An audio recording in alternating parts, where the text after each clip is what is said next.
નમસ્કાર મિત્રો, સ્વાગત છે તમારું અમારી ચેનલમાં। કચ્છના રાપર શહેરનો લોહાણા પરિવાર, 4 ભાઈઓનું સુખી કુટુંબ, ચારેય જુવાન વયના, પરણેલા પણ ખરા। એમાંના એક વિનોદ ઠક્કર દુકાન વધાવીને સાંજે 8:30 વાગ્યે ઘરે આવ્યા। એ દિવસે શનિવાર હતો। પરિવારમાં વર્ષોથી એક નિયમ ચાલ્યો આવતો હતો। દર શનિવારે રાપરથી 3 કિલોમીટર દૂર આવેલા હનુમાનજીના મંદિરે દર્શન કરવા જવું। 10 મિત્રો 5 બાઇક લઈને નીકળી પડે, દરેક બાઇક પર 2 જણ। આ શનિવારે પણ એવું જ નક્કી થયું હતું। ઘરે આવીને સ્નાન આદિ કરીને ભોજન કરવામાં લગભગ 11 વાગી ગયા હતા। 11:30 5 બાઇકના એન્જિન ધમધમી ઉઠ્યા। હું ક્યાં બેસું? વિનોદભાઈએ પૂછ્યું। તું ભીખાભાઈની બાઇક પર બેસી જા, અશોકભાઈએ સૂચન કર્યું। બધા જ એકબીજાના કાયમી સંગાથીઓ હતા, ગાઢ સ્નેહી મિત્રો હતા। કોણ કઈ બાઇક ઉપર કોની પાછળ બેસે છે એ માત્ર વ્યવસ્થાનો પ્રશ્ન હતો। વિનોદભાઈ બેસી ગયા। સવારી ઉપડી। 12 વાગવા આવ્યા હતા। ઘનઘોર અંધારું હતું। હાઈવે ઉપર વાહનોની અવરજવર ભારે હતી। 10 હનુમાન ભક્તો મસ્ત બનીને જઈ રહ્યા હતા। સૌથી છેલ્લે ભીખાભાઈ અને વિનોદભાઈ વાળી બાઇક હતી। પાછળથી એક ખટારો યમદૂતોની દૂત બનીને ઘસી આવ્યો। બાઇકને ફૂટબોલની જેમ ઉછાળીને ચાલ્યો ગયો। મોટો ધમાકો અને ચીસાચીસ સાંભળી આગળની 4 બાઇકો થંભી ગઈ। 8 મિત્રો દોડીને આવ્યા। જોયું તો ભીખાભાઈ બચી ગયા હતા, પરંતુ વિનોદ રસ્તાની બાજુ પરના ખાડામાં બેભાન હાલતમાં પડેલો હતો। હનુમાનજીના દર્શન બાજુ પર રહી ગયા। તાબડતોબ ત્યાંથી પસાર થતાં એક ઓળખીતાની કારમાં નાખીને વિનોદભાઈને પાછા રાપર લઈ આવવામાં આવ્યા। રાપરના એક જનરલ પ્રેક્ટિશનરે પેશન્ટને જોતા વેત જ કહી દીધું, દર્દીની જિંદગી જોખમમાં છે, ભાગ્યે જ બચશે એવું લાગે છે। ખોપરીની અંદર મગજમાં મલ્ટિપલ હેમરેજ થયા હોય એવું લાગે છે। તમે જેમ બને તેમ જલ્દી આને ઉઠાવો। ક્યાં લઈને જઈએ સાહેબ? દર્દીના ભાઈ અશોકભાઈએ પૂછ્યું। બચાવ કે ભુજ લઈ જવાનો જુગાર ન રમશો। ત્યાં હોસ્પિટલો તો ખૂબ જ સારી છે, પણ આજે શનિવાર હોવાથી કદાચ સ્પેશિયાલિસ્ટ ડૉક્ટરો હાજર ન હોય એવું પણ બની શકે। મારું માનો તો વિનોદભાઈને તાબડતોબ રાજકોટ ભેગા કરો। સાહેબ, તમે કહેતા હો તો અમે આને અમદાવાદ નહીં પહોંચી શકાય, રસ્તામાં જ, એ ડૉક્ટરે સ્પષ્ટ કહી દીધું। રાજકોટ સુધી પણ માંડ માંડ પહોંચાય તેમ છે।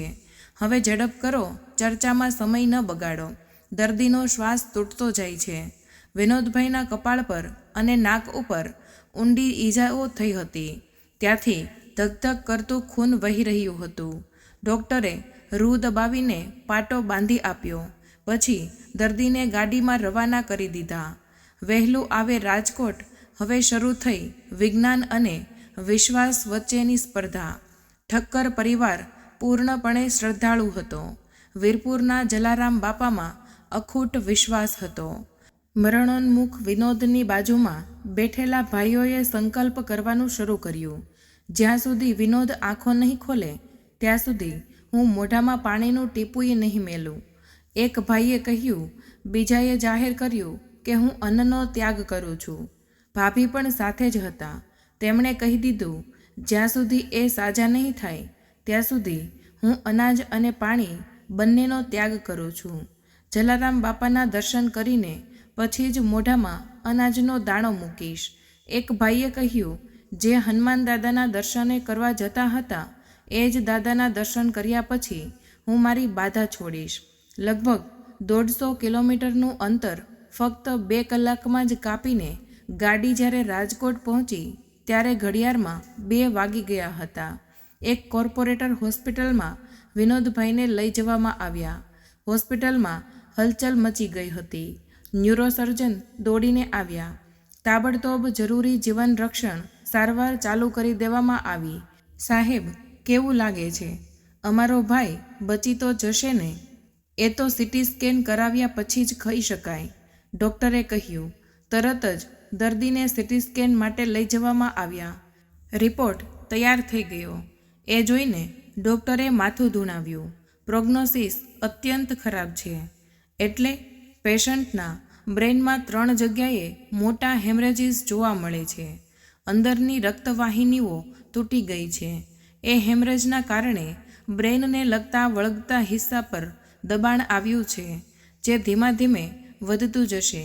ગમે તે ઘડીએ પેશન્ટને આંચકી આવી શકે, શ્વાસ બંધ થઈ શકે. એને આંચકી તો આવી ગઈ છે સાહેબ. ક્યારે રાપરથી ગાડીમાં નાખીને રાજકોટ લઈ આવતા હતા ત્યારે જ. ઓહ નો! ડૉક્ટર ચિંતામાં પડી ગયા. અત્યારે તો તેના ચહેરા ઉપર જે ઘા પડ્યા છે તેને ટાંકા લઈને બંધ કરીએ છીએ. જો પેશન્ટની સ્થિતિમાં થોડો ઘણો સુધારો થાય છે તો પછી ખોપરીમાં કાણું પાડીને મગજની અંદર જમા થયેલું લોહી દૂર કરવાનો વિચાર કરીશું. ત્યાં સુધી કંઈ જ કહી શકાય તેમ નથી. ડૉક્ટરો વિજ્ઞાનના પૂજારીઓ ગણાય. એમણે પોતાની રીતે પૂજાવિધિઓ શરૂ કરી દીધી. કપાળ અને નાક ઉપર ટાંકા માર્યા. મેનિટોલનો બાટલો તેમજ આંચકી રોકવાના ઇન્જેક્શન શરૂ કર્યા. બીજી તરફ ઈશ્વર માટેની પ્રાર્થનાઓ, વિનંતીઓ અને મન્નતોનો દોર જારી હતો. 2 કલાક વીતી ગયા. ડૉક્ટરોની ટીમ ચિંતામાં હતી. એમની મૂંઝવણ એક તરફ વિનોદભાઈનો પ્રાણ બચાવવાની હતી તો બીજી તરફ એના સ્વજનોને આ વાત સમજાવવાની હતી. તમે આમ તદ્દન અવ્યવહારુ બાધાઓ લેવાનું બંધ કરો. તમારો ભાઈ જો બચવાનો હશે તો પણ એ કંઈ 1-2 દિવસમાં આંખો નહીં ઉઘાડે. એ મૃત્યુના મુખમાંથી સલામતીની સરહદમાં પાછો ફરે ત્યાં સુધીમાં 10-12 દિવસ જેટલો સમય લાગી જશે. ત્યાં સુધી અન્ન કે પાણી લીધા વગર તમે કેવી રીતે ટકી શકશો? પણ શ્રદ્ધાનો વિષય હોય ત્યાં પુરાવાની શું જરૂર? 2 કલાક પછી ડૉક્ટરે જોયું કે દર્દી તો હજુ જીવે છે. એમણે નક્કી કર્યું હવે તેની ખોપરીનું ઓપરેશન કરવાનું જોખમ લઈ શકાય તેવું લાગે છે. પણ તે પહેલાં ફરી એકવાર મગજનો સીટી સ્કેન કઢાવી લઈએ. જોઈએ તો ખરા કે અંદર જામેલા લોહીમાં વધારો થઈ રહ્યો છે કે નહીં. ફરીથી સીટી સ્કેન કરાવવામાં આવ્યું. રિપોર્ટ જોઈને ન્યુરોસર્જન બોલી ઉઠ્યા, અરે હોય નહીં, 3 હેમરેજીસ હતા તે ક્યાં ચાલ્યા ગયા? મગજની અંદર જમા થયેલું ખૂન ગાયબ હતું. ડૉક્ટરો પાસે આ માટેનું વૈજ્ઞાનિક કારણ હાજર હતું. સાવ સીધી વાત છે. દર્દીના નાક અને કાનમાંથી લોહી વહેતું હતું. તે અંદરથી આવતું હોય એવું લાગે છે. એટલે જ મગજની અંદર દબાણ પેદા થયું નહીં. બધું બ્લડ બહાર નીકળી ગયું. એટલે હવે ઓપરેશનની જરૂર નથી. હવે 8-10 દિવસમાં દર્દીને સારું. 8-10 દિવસની વાત જ ક્યાં રહી. 24 કલાકમાં જ વિનોદભાઈએ આંખો ખોલી દીધી. 2 દિવસ પછી એમને આઈસીયુમાંથી રૂમમાં શિફ્ટ કરવામાં આવ્યા. 7મા દિવસે તો એ હણહણતા અશ્વની જેમ ઘરે જવા રવાના થઈ ગયા. એક શનિવારે તો ડૉક્ટરે ના પાડી હતી એટલે ખાલી ગયો. બીજા શનિવારે ફરી પાછા 5-5 બાઇકો ધમધમી ઉઠ્યા. આ વખતે એક બાઇકનું સુકાન સ્વયં વિનોદભાઈ ઠક્કરે સંભાળ્યું હતું. પવન વેગે બાઇક ભાગતી હતી. પાછળ એક મિત્ર બેઠો હતો. ત્યાં વિનોદભાઈનો મોબાઈલ ફોન વાગ્યો. ચાલુ બાઇકે જ તેમણે કોલ રિસીવ કર્યો. રાજકોટના ન્યુરોસર્જન પૂછતા હતા કે હવે તમને કેમ છે?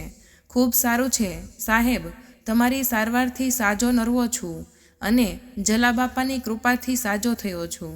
અત્યારે હનુમાનજીના દર્શને જઈ રહ્યો છું. એક હાથે સ્ટેરિંગ પકડ્યું છે અને બીજા હાથમાં ફોન છે. ડૉક્ટરે ગભરાઈને ફોન કાપી નાખ્યો. ડૉક્ટર માનતા હતા કે આ સ્પેશિયલ કેસ ગણાય, જેમાં તબીબ વિજ્ઞાનનું ઝડપી અને આશ્ચર્યજનક પરિણામ મેળવી શકાયું. દર્દીના સ્વજનો માને છે કે આ બધો ઈશ્વરનો જ ચમત્કાર. બાકી ખાટલા પરથી જમીન પર પડી ગયેલા માણસોને મરી જતા જોયા છે. એક જ ઘટનાના 2 પહેલું હોઈ શકે જે આ લોકોએ અનુભવ્યા હતા. એટલે જ દવા અને દુવા બેઉ સાથે રાખીને ચાલવું જોઈએ.